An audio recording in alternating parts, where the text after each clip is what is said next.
Hello hello hello Biju പറഞ്ഞേ. എടാ നീ എവിടെയാടാ? എടാ ഞാൻ വീട്ടിലുണ്ട്. എടാ നിന്നെ കാത്ത് ഷാപ്പിൽ പോകാൻ വേണ്ടി ഞങ്ങൾ എല്ലാരും കൂടി ഇവിടെ നിൽക്കുവാണ്. എന്റെ ദൈവമേ, ഷാപ്പ് കോപ്പെന്ന് പറഞ്ഞ് ഇനി കുറെ നാളത്തേക്ക് ഇങ്ങോട്ട് നീ വിളിച്ചു പോരുത്. എടാ ഞാൻ പറഞ്ഞില്ലേ എന്റെ സിംഗപ്പൂരുള്ള മാമൻ, എടാ പുള്ളിയാണല്ലോ എനിക്കിവിടെ സ്ഥലം മേടിക്കാനും കാശ് തന്നതും വീട് വെക്കാനൊക്കെ പൈസ ഒക്കെ തന്നത്. അപ്പൊ അതുകൊണ്ട് പുള്ളി ഇങ്ങോട്ട് വരുന്നുണ്ട്. പുള്ളിക്ക് ഈ വെള്ളം അടിക്കുന്ന കാര്യം ഒന്നും പുള്ളിക്ക് ഇഷ്ടമല്ല. അത് മാത്രമല്ല, പുള്ളിയുടെ കണ്ണത്താ സ്വത്തും ഒരേ ഒരു മോളെ എനിക്ക് കെട്ടിച്ചേരാനാണ് പറഞ്ഞിരിക്കുന്നത്. അതുകൊണ്ട് കുപ്പി ഒന്നുമായിട്ട് ഇങ്ങോട്ട് വരല്ലേ, പുള്ളി എന്റെ തലയെടുക്കും. അങ്ങനെയാണെങ്കിൽ ഈ സന്തോഷത്തിന് ഞങ്ങൾ എല്ലാരും കൂടെ അങ്ങോട്ട് വരാടാ. ഇങ്ങോട്ട് ഒരിക്കലും വരില്ലേ, കാരണം മാമൻ ചുപ്ര കോപിയാ. അപ്പൊ സ്വത്തിന്റെ കൂടെ തൃശ്ശൂർ ജില്ല കൂടെ നിനക്ക് എഴുതി കിട്ടും. മനസ്സിലായില്ല? മാമ സുരേഷ് ഗോപിയാന്ന് പറഞ്ഞു. തൈപ്പൂയക്കാവടി സുരേഷ് ഗോപി എന്നാണോ ഞാൻ പറഞ്ഞത്? ചുപ്ര ഗോപി ഭയങ്കര ദേശക്കാരനാണോ പറഞ്ഞത്? എന്റെ അടുത്തൊരു കള്ളത്തരം നടക്കത്തില്ല. എന്നെ പൊക്കി ഞാൻ പറഞ്ഞു നടക്കാണ്. സിംഗപ്പൂരിൽ കിടക്കണമെന്ന് പറഞ്ഞ് എന്നെ പറ്റിക്കാന്ന് വിചാരിച്ചല്ലേ? എന്റെ അടുത്ത് നിന്റെ ഒരു കള്ളത്തരവും നടക്കത്തില്ല. മാമാ, ഞാനാണ് മാമ. നീ മാമനാണെങ്കിൽ ഞാനാണ് നിന്റെ മച്ചമ്പിയാ. ഞാനാ മാമ. മക്കളെ, നിന്റെ അമ്മ വർഷങ്ങൾക്ക് മുമ്പ് എന്റെ കയ്യിലാണ് നിന്നെ പ്രസവിച്ചിട്ടത്. ഇത്രയും വർഷമായിട്ടപ്പ ലേബർ റൂം കൈ കൊണ്ട് കിടക്കാണല്ലേ കള്ള. ഈ പുതിയ വീട്ടിന്റെ പേരെന്തുവാടാ? KK നിവാസ്. അതങ്ങ് മാറ്റണം. എന്നിട്ട് പറയണം ശുദ്ധവരിതത്തിന്റെ സമ്പൂർണ്ണ വേദിയെന്ന്. ഒരു കോമഡി അടിക്കുന്നു. നിനക്കറിയോ, നീ പണ്ട് ഭയങ്കര കുസൃതിയായിരുന്നു. നീ നന്നാവാൻ വേണ്ടിട്ട് നിന്നെ ഞാൻ ഒരുപാട് ഉപദ്രവിക്കും. എങ്ങനെ ഉപദ്രവിക്കുന്നേ? നീ ഓരോരോ തെറ്റുകൾ ചെയ്യുമ്പോഴും ഞാൻ ഈ വെട്ടൂരി നിന്നെ ചന്നം തല്ലി. നീ ഓർമ്മയുണ്ട്. അതുകൊണ്ട് നീ ഇപ്പൊ ഒരു മണ്ടനായിട്ട് ഇങ്ങനെ ജീവിക്കുന്നു. പണ്ട് കുട്ടിക്കാലത്ത് 4 വയസ്സുള്ളപ്പോൾ നിന്നെ ഞാൻ ഉത്സവം കാണാൻ വേണ്ടി തലയിൽ കൊണ്ട് നടക്കുമായിരുന്നു. എന്തുവാ അത്? 6 വയസ്സാ. എടാ 6 നിന്നെ അത്രയ്ക്കാണ് വളർത്തിയത്. കാര്യം എന്താണ്? നിന്റെ സ്വഭാവം, നിന്റെ നടത്തം, നിന്റെ പെരുമാറ്റം. അതുകൊണ്ടാണ് എന്റെ മോളെ ഞാൻ നിന്നെ കൊണ്ട് കെട്ടിക്കാൻ പോകുന്നത്. അറിയാലോ? അത് പോട്ടെ മാമ. മാമനെ എവിടെയാണ് ജോലി ചെയ്തത്? എന്ത് ജോലിയാണ് മാമൻ ചെയ്യുന്നത്? മക്കളെ, എനിക്ക് സിംഗപ്പൂർ ഫാമല്ലേടാ. Singapore farm? മനസ്സിലായില്ല. പശുവിനെ വളർത്തി സൊസൈറ്റി കൊണ്ടുപോയി പാല് കൊടുക്കും. അവിടുത്തെ സൊസൈറ്റിന് പശുവിന് പാലൊക്കെ കിട്ടുമോ? രാവിലെ അത് നമുക്ക് കട്ടൻ ചായ ഇട്ടുതരുന്നത്. ഒന്ന് പോടാ. അയ്യോ, മാമൻ വന്ന വണ്ടി കാണുന്നില്ലല്ലോ മാമ. കാറിനകത്ത് ഞാൻ ആ കക്കൂസിന്റെ ഭാഗത്ത് ഒഴിച്ചിട്ടുണ്ട്. അതിന് മാമ കക്കൂസിന്റെ ഭാഗത്ത് കൊണ്ടിട്ട് ഇനി മേലാൽ കക്കൂസിനകത്തിരുന്ന് ആർക്കും ലൊക്കേഷൻ അയച്ചു കൊടുക്കരുത്. ക്ഷമിക്കണം മാമ, അറിയാൻ പറ്റിപ്പോഴാണ്. വെള്ളം വെക്കാൻ വേണ്ടിട്ട്. പിന്നെ നാളെ നമ്മൾ സിംഗപ്പൂരിലോട്ട് പോകും. സിംഗപ്പൂരിൽ പോയാൽ പ്രധാനമായി വേണ്ടത് എന്താണെന്ന് അറിയാമോ? സംസ്കാര രീതി. അറിയാം മാമ. ഇംഗ്ലീഷ് പഠിക്കണം. അറിയാം മാമ. എല്ലാ കാര്യങ്ങളും റെഡി ആവണം. കാരണം ഞാൻ അവിടെ ഉന്നത നിലയിൽ നിൽക്കുന്ന ഒരു മനുഷ്യനാണ്. അറിയാം മാമ. അപ്പോ ഫ്ലൈറ്റിലോട്ട് കയറുമ്പോ നമ്മൾ എന്തെടുത്താലും ഒരു കാര്യം മാത്രം മറക്കരുത്. എന്താ മാമ? പാസ്പോർട്ട്. എന്നാന്ന്? പാസ്പോർട്ട്. ഉന്നത കുലജാതൻ വായിന്ന് പറഞ്ഞ വർത്താനം കേട്ടോ. പാസ്പോർട്ട് ഇപ്പൊ ഒന്നും പറഞ്ഞില്ല മാമ. ഒന്നും പറഞ്ഞില്ല മാമ. ഇംഗ്ലീഷ് പഠിക്കണമെന്ന്. നിനക്ക് ഇംഗ്ലീഷ് അറിയുമ്പോൾ പോയി സംസാരിക്കാൻ? ഇല്ല മാമ. ഇവിടെ ചുമ്മാ ഇരിക്കുന്ന സമയത്ത് നമ്മൾ മൊബൈലിൽ ഇംഗ്ലീഷ് സിനിമകൾ കണ്ടാൽ മതി. ഇംഗ്ലീഷ് പഠിക്കാം മാമ. ഞാൻ കാണുന്ന സിനിമകളിലൊന്നും നായകനും സംസാരിക്കാറില്ല. അപ്പൊ നീ കണ്ടുകൊണ്ടിരുന്നത് ഇംഗ്ലീഷിലെ ഊമ്മപ്പെട്ടിന് ഉരിയാടെ പയ്യൻ സിനിമയായിരിക്കും. എടാ ഒരു കാര്യം, നമുക്ക് ഇംഗ്ലീഷ് പഠിക്കണം. അവിടെ ചെന്നാൽ ഇവിടുത്തെ കണക്കല്ല അവിടുത്തെ കുട്ടികൾ. പിന്നെ 3 വയസ്സുള്ള കുട്ടികൾ വരെ അവിടെ ഇംഗ്ലീഷാണ് സംസാരിക്കുന്നത്. ആണോ മാമ? നമ്മുടെ കേരളത്തിൽ എങ്ങനെയാണ്? ഒരു കുട്ടികൾ ജനിച്ചു കഴിഞ്ഞ 3 വയസ്സൊക്കെ കഴിഞ്ഞ് അംഗൻവാടി പോയിട്ടാണ് ഇംഗ്ലീഷ് പഠിക്കുന്നത്. ഓഹോ, അവിടെ അങ്ങനെയല്ല. ജനിക്കുമ്പോഴേ ഇംഗ്ലീഷാണ് പിള്ളേര്. ആണല്ലേ? പിന്നെ അങ്ങനെയുള്ള ഓരോ കാര്യങ്ങൾ. പിന്നെ നിന്നെ കെട്ടിക്കാൻ പോണ എന്റെ മോളെ കാര്യം ഞാൻ പറയാണ്. ഉള്ള കാര്യം ഞാൻ പറയല്, മുറ്റത്ത് ഞാനൊരു വരയിട്ടാൽ അതിനപ്പുറത്തോട്ട് പോകത്തില്ല. അതിനാ മാമ? ഇപ്പൊ 2 ആഴ്ച കൊണ്ട് ഇപ്പൊ ഞാൻ അങ്ങനെ പറയുന്നില്ല. അതിനാ മാമ? ഇന്റർലോക്ക് ഇട്ടാ പഴയതൊരു തെളിയത്തില്ല. അയ്യോ. പിന്നെ മാമനൊന്ന് ഫ്രഷ് ആവണം. നീ കാര്യങ്ങളൊക്കെ ഒന്ന് ഒതുക്കി. ഓക്കെ. ഹലോ, ആരും ഇല്ലടാ അവിടെ.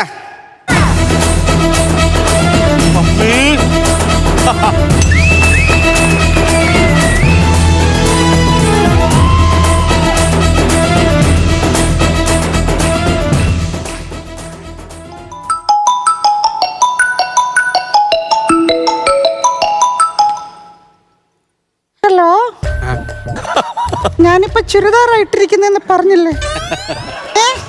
ചേട്ടനുണ്ട്. ചേട്ടൻ പോയി കഴിഞ്ഞ് വാട്സപ്പിലൊരു ഹായ് അയച്ചാൽ മതി കേട്ടോ. കള്ളൻ. അയ്യേ, നീ എന്നാണ് ഇങ്ങനെ സംസാരിക്കണേ? ഓ, നിനക്കൊന്നും അറിയത്തില്ലല്ലേടാ. ഇല്ല. നീ ഒരുത്തൻ കാരണോടാ നീ ആ അവസ്ഥയിലെത്തിയത്. ഞാനെന്നെ ഇത്. നിങ്ങളിത് കേൾക്കണം. ഇവനും ഞാനുമായിട്ടൊന്ന് ഉടക്കി അതിന് വൃത്തികെട്ടവൻ ചെയ്തെന്താന്നറിയാവോ? KSRTC ബസ് സ്റ്റാൻഡിന്റെ ബാത്റൂമിലും റെയിൽവേ സ്റ്റേഷന്റെ ബാത്റൂമിലും ഒരു പെണ്ണിന്റെ പടം വരച്ചിട്ട് അടിയിൽ എന്റെ ഫോൺ നമ്പർ എഴുതി വെച്ചിട്ട് പറയാ കോൾ മീ എന്ന്.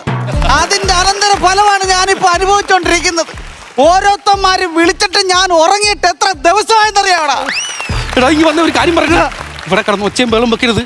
സിംഗപ്പൂരിൽ നിന്ന് എന്റെ മാമൻ വന്നിട്ടുണ്ട്. ഓ, നിന്റെ മാമൻ സിംഗപ്പൂരിൽ നിന്ന് വന്നല്ലേ? അപ്പൊ ഞാൻ കറക്റ്റ് സമയത്ത് തന്നെ ഇങ്ങോട്ട് വന്നേക്കുന്ന. ഇറങ്ങി വാടോ ഇവന്റെ മാമ. പറയില്ല. ഇങ്ങോട്ട് ഇറങ്ങി വരാ. ഈ ഭഗവതി സിനിമയിലെ ആശിഷ് വിദ്യാർത്ഥിയാണോടാ നിന്റെ മാമൻ? അതെ, നീ വന്നേ. ആശിഷ് വിദ്യാർത്ഥി അല്ലത്, അതാണ് എന്റെ മാമൻ. അങ്ങ് അവിടെ ഉള്ളേ. ഓ, മൃഗത്തിന്റെ പേരുള്ള രാജ്യത്ത് താമസിക്കുന്ന മാമൻ. എടാ പൊട്ടാസുകാരെ, അതിന്റെ പേരാ സിംഗപ്പൂര്. ആ, ഏത് പൂരാണെങ്കിലും ഞാൻ ഇയാളോട് കുറച്ച് കാര്യങ്ങൾ സംസാരിക്കണം. എടോ, തന്നെ ഒന്ന് കാണാൻ വേണ്ടിട്ട് ഇരിക്കുവായിരുന്നു ഞാൻ. ആരാ മനസ്സിലായില്ല? ഇവിടെ ചോദിച്ചാ പറയും. അവന്റെ വായിൽ ചേമ്പ് പുഴുങ്ങി വെച്ചിരിക്കുന്നു. ഇവിടെ പറ ആരാ? എടോ, അതല്ല പറഞ്ഞത്. ഞാൻ കടമാങ്കുടി. നിനക്ക് കടം മേടിച്ചു കുടിക്കണമെങ്കിൽ എനിക്കെന്ത് വർഷം? കടം മേടിച്ചു കുടിക്കുന്ന കാര്യമല്ല പറഞ്ഞത്. പിന്നെ? എന്റെ പേരാ പറഞ്ഞത്, രാജൻ കടമാങ്കുടി. ഇവനോട് ചോദിച്ചാ ഇവൻ പറയും. അവനോട് ചോദിച്ചാലും അവനും ഇതേ പറയത്തുള്ളൂ, കടമാങ്കുടി എന്ന്. ഓ, ഈ അപ്പൂപ്പൻ താടി തലേ വെച്ചിരിക്കുന്നവനെ കൊണ്ട് വലിയ ശല്യമായല്ലോ ഭഗവാനെ. എടോ, തന്നെ കാണുമ്പോ കുറച്ച് കാര്യങ്ങൾ എനിക്ക് ചോദിക്കാനുണ്ട്. ചോദിക്കുക. എടോ, മനുഷ്യന്മാർക്ക് ഇടാൻ പറ്റിയ പേരാണോടോ ഈ ചെറുക്കന് താൻ ഇട്ട് വെച്ചേക്കുന്നത്? നിന്റെ പേരെന്ന് പറഞ്ഞ മോനെ. സൂര്യപുത്രൻ. എങ്ങനെ ഇരിക്കുന്നു? അണ്ടിപ്പള്ളിക്കാവ് മണിയന്റെ മകന്റെ പേരാണ് സൂര്യപുത്രൻ. എടോ, പേരിടുമ്പോഴെങ്കിലും കുറച്ച് യോജിക്കൽ നോക്കണ്ടേടോ. എന്റെ തെറ്റാ. എന്റെ മരുമകന് ഞാൻ വിദ്യാഭ്യാസം കൊടുത്തു, ജീവിക്കാനുള്ള സാഹചര്യങ്ങൾ കൊടുത്തു. പേരിന്റെ മാത്രം ഒരു തെറ്റെനിക്ക് പറ്റി. തെറ്റ് പറ്റിപ്പോയെന്ന് അംഗീകരിച്ച സ്ഥിതിക്ക് താങ്കളുടെ പേരെന്താണ്? ഗന്ധർവൻ. എന്റെ ദൈവമേ, ഇതിനെന്ത് ബൈ അടിക്കുമെന്നാ ഞാനിപ്പോ ആലോചിക്കുന്നത്. പുറകെ കുറച്ച് കുന്തിരിക്കവും പുകച്ച് ദേവി എന്നുള്ള പാട്ടും അങ്ങ് ഇട്ട് കഴിഞ്ഞാൽ സെറ്റായി. പിന്നൊരു കാര്യം, ഈ ഗന്ധർവന്റെ മുമ്പിൽ ഞാൻ ചേർക്കരുത്. അതെന്താ? കോപ്പി റൈറ്റ് അടിക്കും. എടോ, എന്നെ കണ്ടിട്ട് തനിക്ക് ഒന്നും തോന്നുന്നില്ലേ? തോന്നുന്നുണ്ട്. എന്തുവാ? 1 രൂപയ്ക്ക് കിട്ടുന്ന പോപ്പി വൈറ്റ് മിഠായി പോലുണ്ട്. താനിവിടെ വന്ന കാര്യം പറ. വന്ന കാര്യം ഞാൻ പറയാം. പറ. സ്വന്തം മകളെയും കെട്ടിച്ച് ഇവനെയും കൊണ്ട് സിംഗപ്പൂര് പറക്കാൻ പോവല്ലേ താൻ? അതിന് മുമ്പ് തന്റെ മരുമോന്റെ സ്വഭാവം താൻ അറിയണം. എന്താ ഇങ്ങനെ നിൽക്കുന്നെങ്കിലും ഇവൻ ഫ്രോഡാണോ? ഫ്രോഡ്. മനസ്സിലായില്ല? മനസ്സിലാക്കി തരാടോ. ഇവൻ കഞ്ചാവ് കൂട്ടിയിട്ട് കത്തിച്ച് പുകയ്ക്കും. Yes. ഇവൻ പാത്തിരുന്ന് മദ്യമടിക്കും. Yes. പിന്നെ ഇവന് വേറൊരു പരിപാടിയുണ്ട്. എന്താ? കലത്തിന്റെ മേളെ കലം വെച്ചിട്ടൊരു സൂപ്പർ പരിപാടി. അതുപോലെ അവന് പണ്ടേ ഉള്ളതല്ലേ? എന്ത്? കുച്ചിപ്പുടി. പാറ്റുചാരായം പാറ്റുമെന്നാ പറഞ്ഞത്.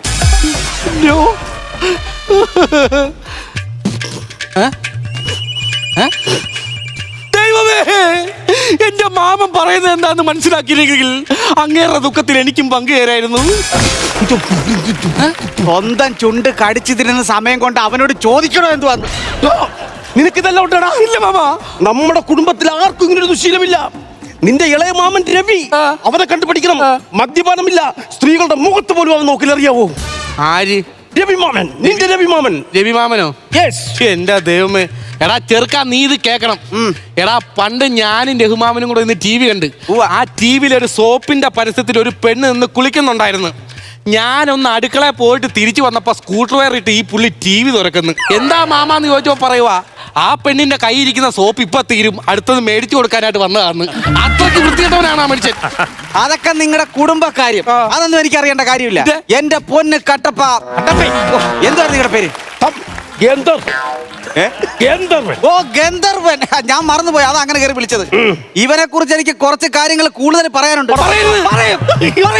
അത്രയും വലിയ പ്രശ്നത്തിലാണ് ഞാൻ പെട്ടിരിക്കുന്നത്. നിങ്ങൾക്കൊരു കാര്യം അറിയാമോ? കഴിഞ്ഞ മാസം ഇവനും ഞാനും തമ്മിൽ കണ്ടെത്തി വെച്ചൊന്ന് ഉടക്കി. എന്റെ ഒറ്റയിടിക്ക് ഇവൻ ചെളിക്കുണ്ടത്തി കിടന്ന് ഊരുണ്ട്. ഇവൻ എഴുന്നേറ്റിട്ട് എന്റെ മുഖത്ത് നോക്കി ഒരു കാര്യമാണ് പറഞ്ഞത്, ഇനി നിനക്ക് ഉറക്കമില്ലാത്ത രാത്രികളായിരിക്കുമെന്ന്. അപ്പൊ എനിക്കൊന്നും മനസ്സിലായില്ല. ഇവൻ തിരിഞ്ഞ് സ്ലോ മോഷനിൽ നടന്നു പോയിട്ട് 5-ാം പാതിരയിലെ താടി വെച്ച മാമൻ പറയുന്ന പോലെ ഇംഗ്ലീഷിൽ വേറൊരു ഡയലോഗ് പറഞ്ഞു കൊടുക്കടാ. Your sleepless nights are coming. ഇത് ഞാൻ പറഞ്ഞാൽ തെറ്റു, അതുകൊണ്ട് അവരെ കൊണ്ട് പറയിച്ചത്. മനസ്സിലായില്ലെന്നോ? എടോ, ഇവൻ എന്താ ചെയ്തെന്നറിയാവോ? ഇല്ല. എടാ, ബസ് സ്റ്റാൻഡിന്റെ ബാത്റൂമിലും റെയിൽവേ സ്റ്റേഷനിലെ ബാത്റൂമിലും ഒക്കെ ചെന്ന് ഒരു പെണ്ണിന്റെ പടവും വരച്ച് അടിയിൽ എന്റെ നമ്പർ എഴുതി വെച്ചിട്ട് കോൾ മീ എന്ന് അങ്ങനെ ഓരോരുത്തന്മാര് വിളിച്ചോണ്ടിരിക്കുക. ഇവൻ ചെയ്തത് ശരിയാണോ എന്നറിയാൻ വേണ്ടി സത്യം പറഞ്ഞാൽ ഞാനെന്ന് പോയി നോക്കി. ഉള്ളത് പറയാൻ, ആ പെണ്ണിന്റെ പടം കണ്ടപ്പോ എന്റെ നമ്പറിലേക്ക് എനിക്ക് തന്നെ ഒന്ന് വിളിച്ച് സംസാരിക്കാൻ തോന്നും. അത്ര ലുക്കായിരുന്നു, അത്ര വൃത്തികെട്ടവൻ. ചുമ്മാതാണ്, കള്ളം പറയാണവൻ. എടാ ഈ ഇലഞ്ചിക്കൽ തറവാട്ടിന് ഒരു മര്യാദയുണ്ട്, ഒരു സ്റ്റാൻഡേർഡ് ഉണ്ട്. നീ എന്താ ചെയ്തത്? KSRTC ബസ് സ്റ്റാൻഡിന്റെ ബാത്റൂമിലും റെയിൽവേയുടെ ബാത്റൂമിലും ഫോൺ നമ്പർ എഴുതി വെച്ചോ. ഇവിടെ സ്റ്റാൻഡേർഡ് പറഞ്ഞ സ്റ്റാൻഡേർഡ്. അവിടെ കൊണ്ടൊന്നും തീർന്നില്ലടോ കഥ. ഞാൻ പറയാം, ബാക്കി കൂടെ പറയൂടാ, ഞാൻ പറയും. പറയാതെ ഞാൻ പോകത്തില്ല. നീ സിംഗപ്പൂരിൽ പോയി പെണ്ണിനെ കെട്ടി താമസിക്കുന്നത് ഈ കടമാങ്കുടിക്കൊന്ന് കാണൂടാ. പാവം എന്റെ അച്ഛൻ. എനിക്ക് ഈ കോള് വരുന്ന ശല്യം കാരണം എന്റെ സിമ്മൂര് ഞാൻ അച്ഛന്റെ ഫോണിലിട്ട്. ഒരു ദിവസം രാത്രി ഞാൻ നോക്കുമ്പോ 12 മണിക്ക് നിലാവത്തെ കോഴി ഇരിക്കുന്ന പോലെ ഒരു മരത്തിന്റെ കീഴിൽ പോയിരുന്നിട്ട് അച്ഛൻ പറയുവാണ്, എന്റെ അമ്മയാണ് സത്യം, ആറ്റിങ്ങൽ മേരി ഞാനല്ലേ, ആറ്റിങ്ങൽ മേരി ഞാനല്ലേ. ഇതറിഞ്ഞ അച്ഛൻ ആറ്റിച്ചാടി. നാട്ടുകാരി പൊക്കി കരയിലിട്ടപ്പോ അച്ഛൻ അപ്പോഴും കയ്യിൽ എഴുതി വെച്ചേക്കുന്നു, ആറ്റിങ്ങൽ മേരി ഞാനല്ലേ. എങ്ങനുണ്ട്? അത്രയും വലിയ ക്രൂരത എന്നോട് കാണിച്ച ഇവനെ ഞാൻ വെറുതെ വിടണോ? പറയടാ, പറ. നമ്മളെ തറവാട്ടിൽ ആരെങ്കിലും ഇങ്ങനെ ചെയ്യപ്പെടാ? ബാത്റൂമിന്റെ ബസ് സ്റ്റാൻഡിന്റെയും എഴുതി വെച്ചിരിക്കുന്നു. ഇനി നിന്നോട് സംസാരിക്കുന്നത് ഞാനല്ല, എന്റെ ബെൽറ്റ്. അടിക്കില്ല മാമ, സമ്മതിക്കില്ല. അടിക്കില്ല മാമ, അടിക്കില്ല മാമ, അടിക്കില്ല മാമ, അടിക്കില്ല മാമ, പ്ലീസ് എന്നെ അടിക്കില്ലേ, എന്നെ അടിക്കില്ല പ്ലീസ് മാമ, അടിക്കില്ല മാമ, അടിക്കില്ല മാമ, അടിക്കില്ല അടിക്കില്ല മാമ, എന്റെ അടുത്ത് വരാൻ. ഇല്ല, അടിക്കില്ല മാമ, എടാ എന്റെ അടുത്ത് വരാൻ. എടാ എന്റെ അടുത്ത് വരാൻ. എനിക്ക് പേടിയാ. എടാ എന്റെ അടുത്ത് വരാൻ. ഈ സിംഗപ്പൂർ എടാ എന്റെ അടുത്ത് വരാൻ. എന്ത് പണി ഇവിടെ കിടന്ന് കാണിക്കുന്നു? അടിക്കില്ല മാമ, അടിക്കില്ല മാമ, അടിക്കില്ല മാമ, എന്ത് വൃത്തികേടാ ഈ കാണിക്കുന്നു? അടിക്കില്ല മാമ, അടിക്കില്ല മാമ. അറിഞ്ഞില്ല. ഏതെങ്കിലും തറവാട്ടിൽ ആരെങ്കിലും കാണിക്കുന്നതാണോ? ബാത്റൂമിലൊക്കെ കണ്ടവരുടെ പേരെഴുതി വെച്ചിരിക്കുന്നു. സ്റ്റാൻഡേർഡുള്ള തറവാട്ടിൽ. I am sorry sorry sorry sorry sorry sorry. ഒരു മിനിറ്റ്. ഹലോ. ആ ശരി എന്നാ. എന്തായാലും എന്റെ മോളെയും ഈ വീടിനൊക്കെ ഞാൻ തരാൻ പോകുന്നില്ല. മാത്രമല്ല ഞാൻ ഈ 2 ആഴ്ച കഴിഞ്ഞിട്ട് സിംഗപ്പൂരിലോട്ട് പോകുന്നുള്ളൂ. അതെന്നാ? വരുന്ന വഴി ചെറിയൊരു പ്രശ്നം ഉണ്ടായി. എന്തോന്ന്? പ്ലേറ്റിൽ വെച്ച് പൈലറ്റും ഞാനും കൂടി ഏറ്റുമുട്ടലുണ്ടായി. നമ്മൾ പരിചയക്കാരാണ്. ഇവൻ എന്നെ ഒന്നങ്ങ് തല്ലി. എന്നിട്ട് ഞാൻ പകരത്തിന് പകരമായി പ്ലേറ്റിന്റെ ബാത്റൂമിൽ അവന്റെ നമ്പരും പേരും എഴുതി വെച്ചിട്ടാണ് ഞാൻ ഇങ്ങോട്ട് വന്നത്. മാമനല്ലേ പറഞ്ഞത് ഒരുപാട് KSRTC ബസ് സ്റ്റാൻഡിലും ട്രെയിനിലും ഒന്നും സ്റ്റാൻഡേർഡ് ഇല്ലാത്ത പരിപാടി കാണിക്കരുത്. എടാ അവിടെ ഒന്നും സ്റ്റാൻഡേർഡ് ഇല്ല. ഫ്ലൈറ്റിന്റെ ബാത്റൂം എന്ന് പറയുമ്പോൾ സ്റ്റാൻഡേർഡ് അല്ലേ? എങ്ങനെ ഇരിക്കുന്നു? ഇതാണ് കാരണവന്മാര് പറയുന്നത്, മുള്ളിന്റെ താഴെ മുള്ളേ മുരുക്കൂ.